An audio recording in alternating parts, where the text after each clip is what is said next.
नमस्कार, स्वागत है आप सभी का टीसीएस पाठशाला पर। और आज क्लियर कट इन्फो में हम आपसे बात करने वाले हैं हाल ही में विधानसभा द्वारा पारित, उत्तर प्रदेश विधानसभा द्वारा पारित एक अधिनियम के बारे में, जिसमें पिछले कुछ वर्षों पहले आए हुए कानून को और भी सख्त कर दिया गया है। और उस कानून को सख्त किया गया है ताकि भारत में, विशेष तौर पर उत्तर प्रदेश में जो धर्म परिवर्तन होते हैं उन्हें रोका जाए। क्या है पूरा प्रावधान और किस प्रकार से इस अधिनियम को कठोर किया गया है, इन सभी बातों पर आज की स्लाइड में हम आपसे बात करेंगे और एक एक मुद्दे पर चर्चा करेंगे। तो आप देख रहे होंगे यहाँ पर साफ साफ लिखा हुआ है कि उत्तर प्रदेश की सरकार ने जो है वो स्ट्रेंथन किया हुआ है एंटी कन्वर्जन लॉ को। इसका मतलब है जो धर्म परिवर्तन के लिए कानून बना हुआ था वह कानून को और भी स्ट्रिक्ट कर दिया गया है, और स्ट्रिक्ट करके उसमें सज़ा का प्रावधान इस प्रकार से किया गया है ताकि जो है एंटी कन्वर्जन जितने भी केसेस यूपी में होते हैं या आगे आने वाले समय में होने की संभावना है उन्हें रोका जा सके। उत्तर प्रदेश की विधानसभा में ये प्रस्ताव पारित हुआ है। ये कोई नया कानून नहीं है, ऐसा नहीं है कि केवल उत्तर प्रदेश में ऐसा कानून है। आप यहाँ पे देख रहे हैं बहुत सारे ऐसे राज्य हैं। हरियाणा ने 2022 में, हिमाचल प्रदेश ने, मध्य प्रदेश ने, गुजरात में, कर्नाटक में, ओडिशा में, छत्तीसगढ़ में, झारखंड में, उत्तराखंड में, मतलब ऐसे राज्य बहुत सारे हैं जहां पर ऐसे अधिनियम पहले से हैं। हालांकि उत्तर प्रदेश सरकार ने जैसे ही यह बिल को स्ट्रेंथन किया, बहुत सारे लोगों को इससे आपत्ति होने लगी और बहुत सारे लोगों ने इस पर अपनी प्रतिक्रिया भी दी। यहाँ तक कि विपक्ष के लीडर ने भी दिया और कुछ संगठनों के लोगों ने भी इस पर आपत्ति जताई और उनका कहना है कि यह बिल जो है वो एंटी ह्यूमन है। इसका मतलब है ये व्यक्तियों के लिए सही नहीं है, मानवता के लिए सही नहीं है। ऐसे बिल को लाने से जो है वो सौहार्दता जो धार्मिक बनी हुई है वो खराब होती है। तो इस प्रकार का कुछ कहना है संगठनों के लोगों को और साथ ही साथ अन्य जो आलोचक हैं, विपक्ष की पार्टियां हैं, उनके नेताओं का कहना है। आइए समझते हैं सरकार का क्या पक्ष है कि सरकार क्यों इस अधिनियम को लाना चाहती है। तो सरकार का जो राय है, सरकार का ये कहना है कि इस प्रकार से जितने भी अधिनियम बने हुए हैं उन अधिनियम के बनने के बाद भी उसमें शक्ति होना आवश्यक था, क्योंकि सरकार का पक्ष है कि यह संशोधन विधेयक जो है जितने भी धर्म परिवर्तन जबरन किए जाते हैं, मतलब कि जबरदस्ती या तो प्रलोभन दे करके या तो किसी प्रकार का लालच दे करके या तो उन्हें दबाव में रख करके, अगर ऐसे किसी भी प्रकार का जो क्या कहते हैं जबरन धर्म परिवर्तन होता है, इसकी संवेदनशीलता को देखते हुए और इसकी गंभीरता को देखते हुए यह अधिनियम लाया गया है और इसमें शक्ति की गई है। यहाँ तक कि सरकार का पक्ष एक बात और पर विशेष नज़र रखता है, वो है कि इस कार्य के लिए राष्ट्र विरोधी जो ताकतें हैं, जो साजिश करती हैं, विदेशी पैसा भेजती हैं ताकि भारत में धर्म को कमज़ोर किया जा सके, आपस में सौहार्दता को समाप्त किया जा सके। तो सरकार का कहना यह है कि हम इस अधिनियम को इसलिए ला रहे हैं ताकि जो इस प्रकार की घटनाएं हो रही हैं वो किसी भी धर्म में हो रही हों या किसी भी धर्म से हो रही हों या किसी भी प्रकार से हो रही हों, उन सभी को अंकुश लगाया जा सके उन पर और उन सभी को रोका जा सके। तो सरकार का पक्ष अपने आधार पर यही है इस बिल को लाने का। हालांकि इस बिल में क्या प्रावधान है हम इस पर भी बात करेंगे, फिर और भी चर्चाएं करनी है जिन पर बात करेंगे।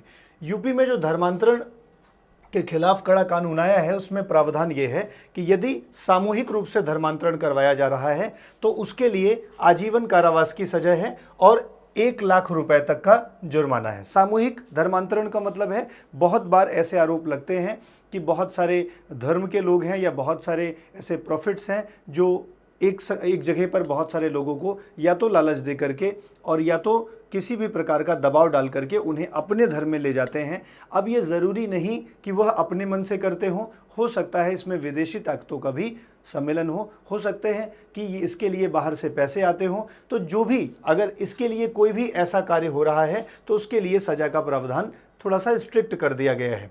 जितने भी नाबालिग महिला या SC ST से संबंधित व्यक्ति हैं उनके लिए भी अगर उनको आप धर्म परिवर्तित कराते हैं, ठीक है, तो ज़बरदस्ती तो आप आजीवन कारावास के सज़ा प्राप्त करेंगे, साथ में 1 लाख तक का आपको जुर्माना होगा। इस पॉइंट को थोड़ा समझने की ज़रूरत पड़ती है, क्योंकि ये अलग से प्रावधान क्यों किया गया है। SC ST वर्ग हमारे समाज में, हालांकि ऐसे सारे लोग जितने भी अनपढ़ हैं, जिनको बहुत अच्छी समझ नहीं है, जो इन सब जाल में आसानी से फंस जाते हैं, ऐसे लोगों को अक्सर मोहरा बना करके उन्हें धर्म परिवर्तन का शिकार बना दिया जाता है और वो लोग उनकी जाल में फंस जाते हैं। तो अगर ऐसे किसी भी व्यक्ति को चाहे वो झाड़ फूक का प्रलोभन दिया जाए, चाहे यह कहा जाए कि हम आपकी बीमारी को ठीक कर देंगे, बहुत सारे ऐसे तरीके अपनाए जाते हैं जिससे कि उनका धर्म परिवर्तन करा दिया जाता है। अगर ऐसे किसी भी गतिविधियों को देखा जाता है तो आजीवन कारावास और 1 लाख तक की सजा। और इसके साथ साथ अगर विदेशी फंडिंग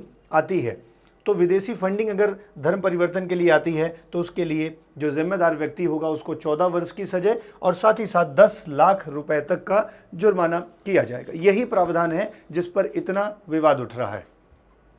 तो इस प्रावधान को जैसे ही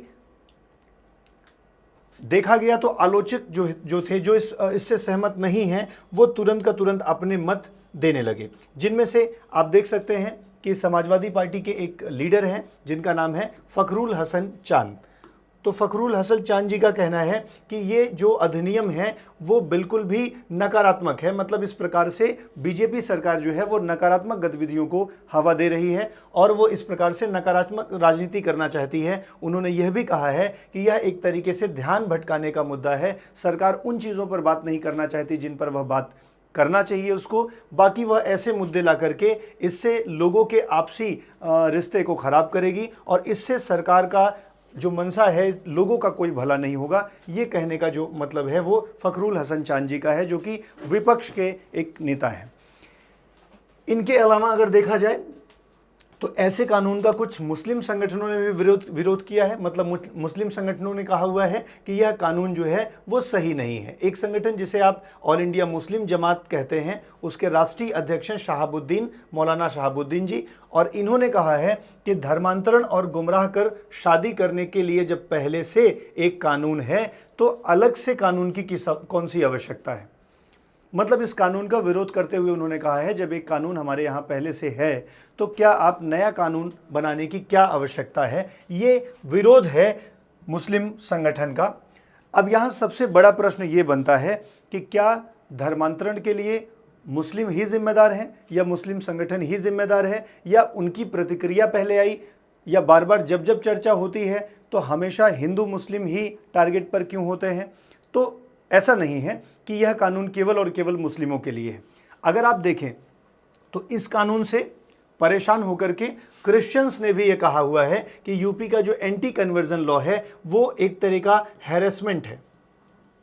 और यहां पर एक बात मैं जरूर समझाना चाहूंगा कि जो कन्वर्जन बिल है, मतलब धर्मांतरण नहीं होना चाहिए, ये केवल और केवल किसी एक धर्म तक संबंधित नहीं है, बल्कि जितने भी धर्म हैं उन सबसे संबंधित है। जैसे कि हमारा संविधान का अनुच्छेद जो 25 है, जिसके तहत आपको अपने मन के धर्म को मानने के लिए, उसके प्रचार करने के लिए, उसके संरक्षण की छूट मिलती है, मतलब प्रैक्टिस करने की, प्रोफेस करने की या प्रोपागेट करने की छूट मिलती है। लेकिन वहाँ पर कहीं पर भी प्रलोभन दे करके या आप किसी प्रकार का उन पर दबाव डाल करके या किसी प्रकार की उनमें हीनता की भावना भर करके उनके धर्म के लिए अगर आप अपने धर्म में ले जाने का प्रयास करते हैं तो यह अनुच्छेद 25 का उल्लंघन माना जाता है और यह लीगल नहीं है, यह संवैधानिक नहीं है। और सरकार का पक्ष यही है कि इसे रोका जाना चाहिए। अब ये बड़ा सवाल है कि क्या धार्मिक परिवर्तन में क्रिश्चियनिटी का भी बड़ा रोल है क्या, जहां पे हम लोग कई बार इस बात पे बात करते हैं कि मुस्लिम संगठन इस बात के प्रयास में रहते हैं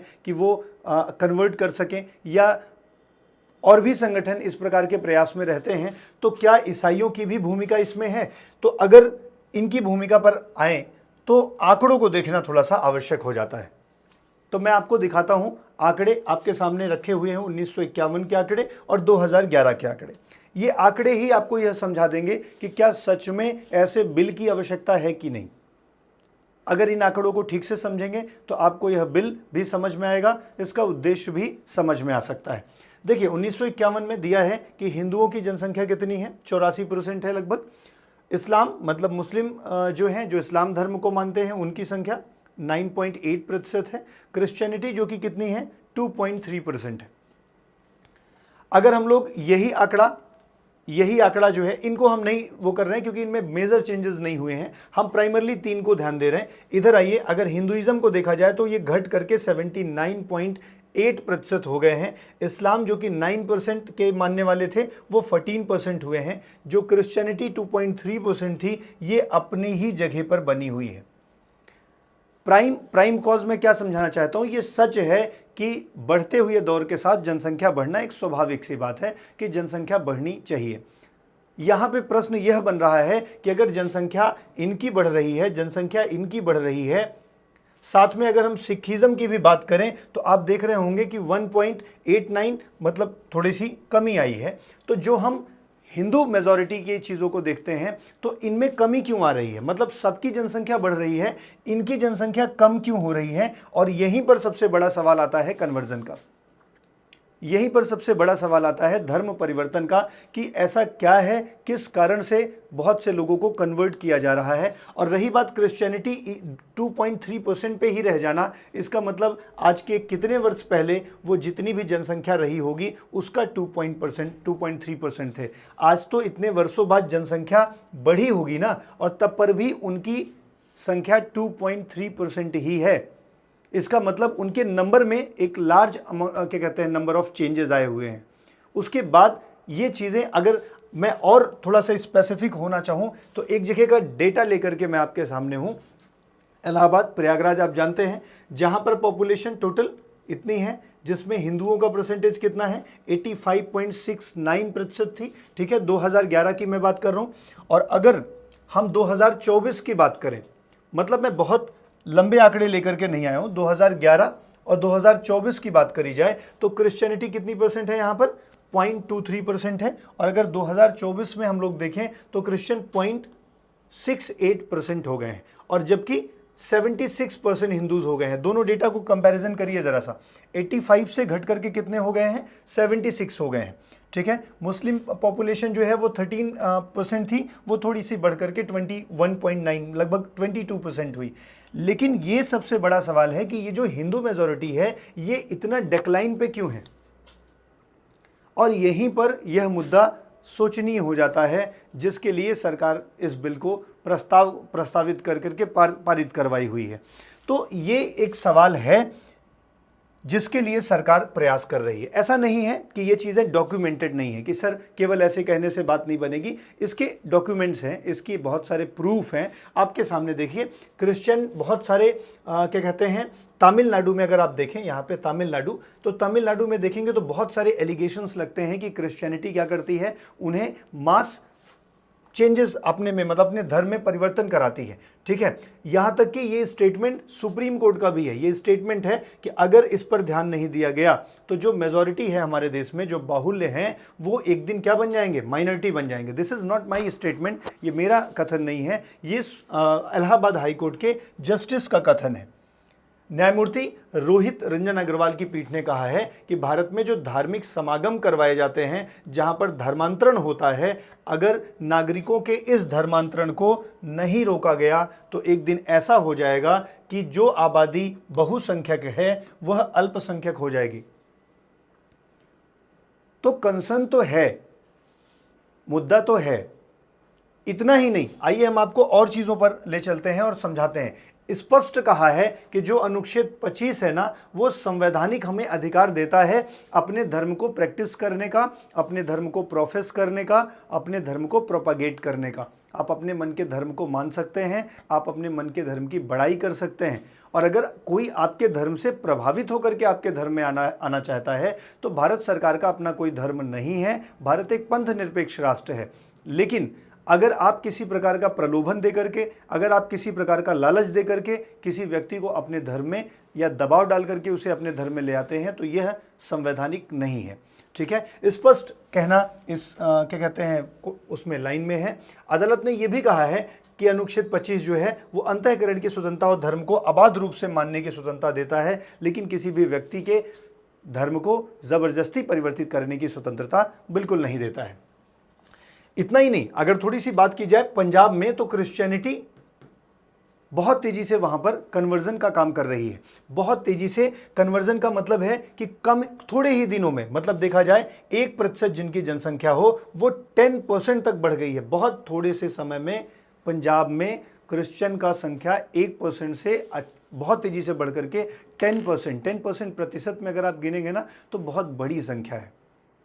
और ये सब सवाल उठाते हैं कि इससे कन्वर्जन्स हो रहे हैं। इतना ही नहीं, ये आप देखेंगे ये न्यूज़पेपर का स्क्रीनशॉट लिया गया है, वर्ड्स क्रिश्चियन न्यूज़पेपर, और इसमें ये लोग कह रहे हैं कि people of Punjab praises Jesus. बहुत से लोग इकट्ठा हैं और वो जो है जीसस क्राइस्ट को प्रे कर रहे हैं, और ये वही लोग हैं जो कन्वर्ट हुए हैं। और पता है, कन्वर्ट कराने के लिए बहुत सारे प्रकार के लालच दिए जाते हैं कि अगर आप कन्वर्ट हो जाएंगे तो आप माइनॉरिटी में चले आएंगे, अगर आप कन्वर्ट हो जाएंगे तो आप अल्पसंख्यक वर्ग में आएंगे, आपको नौकरी मिल जाएगी, आपको बहुत सारे क्या कहते हैं लाभ होने लगेंगे। बट आप देखिए, जो लोग कन्वर्ट हुए हैं ना, जो लोग कन्वर्ट हुए हैं, कन्वर्ट होकर के क्रिश्चियनिटी की संख्या 1 से बढ़ा करके 10 या 15% कर दिए हैं, उन सभी कन्वर्टेड व्यक्तियों को ना, उन सभी कन्वर्टेड व्यक्तियों को कोई भी सुविधा अवेलेबल नहीं है। कन्वर्टेड जितने भी लोग हैं ना, they are Dalit on paper, वो पेपर पर ही। और ज़्यादातर ये लोग किसको टारगेट करते हैं? जो पढ़े लिखे नहीं हैं, जो समझदार कम हैं, जो बहुत क्या कहते हैं समझाने पर तुरंत मान जाते हैं, या कुछ बीमारियों का मदद लेकर के कि ये कैंसर जैसी गंभीर बीमारी हम आपकी ख़त्म कर देंगे, 2-4-10 लोग अपने साथ ले आते हैं और वो माइक पर बुलवाते हैं कि मुझे ये बीमारी थी और फिर हम यहाँ पर आकर के ठीक हो गए। ऐसे में बहुत सारे लोग क्या कर जाते हैं? कन्वर्ट हो जाते हैं, ये सोच करके कि चलो हमारा भी भला हो जाएगा। बट इस प्रकार के जो जाल बिछाए जाते हैं, इस प्रकार का जो प्रलोभन दिया जाता है, ये तो संवैधानिक नहीं है ना। इतना ही नहीं सर, यहां पर देखिए तो बहुत सारे फंड विदेशों से आते हैं, बहुत सारे फंड विदेशों से आते हैं, और ये सब फंड ला करके जो है वो कन्वर्जन का काम किया जाता है। इतना ही नहीं, अगर आप देखेंगे ना तो ये द हिंदू एक प्रमाणित न्यूज़पेपर के तहत देखा गया, इतना मतलब 77,000 डॉलर जो है कार में बरामद हुआ है चर्च के हेडक्वार्टर के पास। इतना ही नहीं, आप यहाँ पे बहुत सारे अमाउंट है, देखिए ये 80,000, 8,07,000 डॉलर, साथ में 60 मिलियन रुपीस। ठीक है, ये सब पकड़े गए पैसे हैं जो फाइनेंस कमीशन रिपोर्ट करता है, टैक्स डिपार्टमेंट रिपोर्ट करता है, और ये बता रहे हैं कि इस तरह के अप्रॉक्सीमेट फंडिंग हो रही है, विदेशों से होती है, केवल इसलिए ताकि धर्म में लोगों को जोड़ा जाए। और इस प्रकार की जितनी भी फंडिंग होती है, जिनके नाम पे ट्रस्ट चलाए जाते हैं, ये एक तरीके से देखा जाए तो हमारे धर्म की जो सौहार्दता है, भारत में जो यूनिटी इन डाइवर्सिटी है, उस पर एक बड़ा वार है, और इसके खिलाफ हर एक राज्य को खड़े होना पड़ेगा, इसके खिलाफ संगठित होकर के चीज़ों को देखना पड़ेगा, क्योंकि ये आम बात नहीं है। ये जो कन्वर्जन है, ये एक तरह से संगठित अपराध की श्रेणी में आता है। कन्वर्जन अगर देखा जाए तो देश के लिए बहुत तरीके से नुकसानदायक है। देश में अपने ही लोग असुरक्षित हो जाएंगे, देश की संप्रभुता को खतरा हो जाएगा, देश की सुरक्षा ठीक नहीं रहेगी, और जो एक आपसी प्रेम भाव बना हुआ है वह समाप्त होने लगेगा। देखा जाए तो क्रिश्चियनिटी में भी इसके लिए जिम्मेदार है। और यहां पे आप देख रहे हैं कुछ स्क्रीनशॉट आपके लिए ऐसे लगाए गए हैं वीडियो के, तो एक तरफ क्या हो रहा है, कुछ एक्टिंग ही कह लो, एक्टिंग टाइप का कुछ किया जा रहा है, और लास्ट में जो है आपको ये शो किया जा रहा है माइक पर कि देखिए यहाँ पर कि प्रॉफिट की प्रार्थना करते ही मिला सालों के साल बंधन से छुटकारा। इस तरह के नैरेटिव सेट किए जाते हैं। इतनी बड़ी भीड़ ऐसे बैठी होगी और यहाँ पर 2-4-10 लोग सामने आएंगे और बोलेंगे कि इस तरह से करने से मुझे मुक्ति मिल गई। So people what they will think. परेशान लोग तो कहीं पर भी जाना चाहते हैं, परेशान है, उन्हें उसका सोल्यूशन चाहिए। इसके लिए आप उनको फ़ायदा ना दे करके, आप उन्हें प्रलोभित करके उनको दूसरे धर्म में ले आकर के तब आप संतुष्ट हो रहे हैं। तो परेशान व्यक्तियों की परेशानी का एक तरीके से नाजायज़ फ़ायदा उठाया जाता है इस प्रकार के जाल बिछा करके। और ऐसे भारत में एक जगह नहीं है, बहुत सारी जगहों पर है। कई बार बहुत गंभीर बीमारियों से ग्रसित हैं और ईजिली कह दिया जाता है कि अगर आप यहाँ पर आते हैं, हमारे यहाँ आते हैं, तो हम आपको ठीक कर देंगे। बहुत सारी यहाँ पे देखिए, we can even cure cancer and other disabilities. बड़ी बड़ी बीमारियां हैं वो हम आपको ठीक कर देंगे, बस एक बात से, अगर आप हमारे धर्म में शामिल हो जाएं तो। मतलब आप समझ रहे हैं, ये जितनी मेडिकल डेवलपमेंट्स हैं ना, ये किसी काम के नहीं है। अगर किसी व्यक्ति को बीमार होना हो तो सीधे चला जाए और इस बात पे सहमत हो जाए कि हम आपके धर्म में आना चाहते हैं। इस प्रकार से तुरंत का तुरंत वह ठीक हो जाएगा। ऐसे चमत्कार जो कहे जाते हैं, जो सो कॉल्ड चमत्कार हैं, ऐसा तो पॉसिबल नहीं है। अगर ऐसा पॉसिबल है तो बंद कर दीजिए सारे के सारे मेडिकल इंस्टीट्यूट और फिर वहाँ पर चमत्कार से ठीक कर लिया जाए। भाई इस तरह के मूर्ख विचारों को फैलाइए मत, और इस तरह के मूर्ख विचारों को फैलाने से अगर नुकसान हो रहा है तो व्यक्तियों का हो रहा है, हमारे समाज का हो रहा है, हमारे देश का हो रहा है। और अगर इस तरह के वाकयात सच में हो रहे हैं, आप देखेंगे अपने आसपास, ये बहुत आम सी समस्या है, कोई मैं बहुत विशेष समस्या पर बात नहीं कर रहा हूँ। आप देखेंगे आपके आसपास बहुत सारे लोग जो है वो जा रहे होंगे और केवल एक बात पर कि वहाँ जाने पर कुछ व्यवस्था होती है, कुछ ऐसा जलवल मिलता है और उससे हमारा जो है बीमारी ठीक हो जाती है। मिरेकल ऐसा मतलब बताते हैं लोग। ये इनके बारे में थोड़ा सा देख लीजिए। बजिंदर सिंह जी हैं, प्रॉफिट हैं, सब्सक्राइबर्स देख लीजिए, आपका दिमाग खराब हो जाएगा। 3.56 मिलियन। ये लोग ना ये इस नैरेटिव को फैलाने में मदद करते हैं। ऐसे नैरेटिव्स को ये बोलते हैं, इन्फ्लुएंस करते हैं लोगों को, ताकि ज़्यादा से ज़्यादा लोग जुड़ें और जुड़ करके इस प्रकार के मायाजाल में फंसें और इसके लिए जो फंडिंग आई है उसकी पूरी व्यवस्था कर लिया जाए और इस तरीके से इनकी विचारधारा जीत जाए और हमारी विचारधारा हार जाए, जो हम अपने देश में धार्मिक सौहार्दता का परिचय देते हैं, आपस में मिलजुल कर रहते हैं, इतने वर्षों से रहते आए हैं। लेकिन इस प्रकार का कुछ ऐसा एंटी कंट्री जो एलिमेंट हैं, ऐसे लोग हैं जो अपने देश को तोड़ना चाहते हैं, उसकी जो मजबूत स्थिति है, आप देख रहे होंगे कई सारे रंगों से बना हुआ भारत कितना खूबसूरत है, कितना बढ़िया तरीके से हम रहते हैं, कितने अच्छे तरीके से रहते हैं। उसके बाद इनसे यह बर्दाश्त नहीं हो रहा है बहुत सारे लोगों से कि यह अच्छे तरीके से क्यों रह रहे हैं। जितने में हमारा एक प्रदेश है उतने में कई देश शामिल हैं, उनसे ये रहा नहीं जा रहा है कि एक देश, एक प्रदेश में कई सारे देश वाली जनसंख्या बहुत अच्छे से रहती क्यों है। और यहीं पर एक्टिव होते हैं कुछ एंटी कंट्री या मान लीजिए एंटी थॉट वाले, लेफ्टिस्ट भी कह लोगे तो कुछ चलेगा नहीं, ऐसे लोग जो अपने भारत की सुंदरता को तोड़ना चाहते हैं। तो हमारा देश तो हमेशा से ही वसुधैव कुटुंबकम कर बात करता है और हम एक परिवार की तरह पूरे विश्व को मानते हैं। हम विवेकानंद के रास्तों पर चलने वाले व्यक्ति हैं, या हम पूरे समाज, हमारा देश विवेकानंद जैसे आदर्शों को मानता है। यहाँ पर हालांकि यह सब चीज़ बहुत काम नहीं कर पाएगी, लेकिन इन पर प्रतिबंध लगना तो बहुत ज़रूरी है। मुझे आशा है कि आपको ये चीज़ समझ में आई होगी। आपके विचार भी आमंत्रित हैं कि आपको क्या लगता है, ऐसे बिल पास होने चाहिए कि नहीं होने चाहिए, और यह भी बताइए कि यह जो सरकार की प्रतिक्रिया है यह सही है या गलत है। हम ऐसे और भी टॉपिक के साथ मिलेंगे आपसे क्लियर कट इन्फो में। और अगर आप हमसे जुड़ना चाहते हैं तो टेलीग्राम चैनल और यूट्यूब की साइट है, आप TCS पाठशाला सर्च करेंगे यूट्यूब पर, और टेलीग्राम पर भी TCS पाठशाला सर्च करेंगे तो आपको चैनल मिल जाएगा। बहुत बहुत धन्यवाद।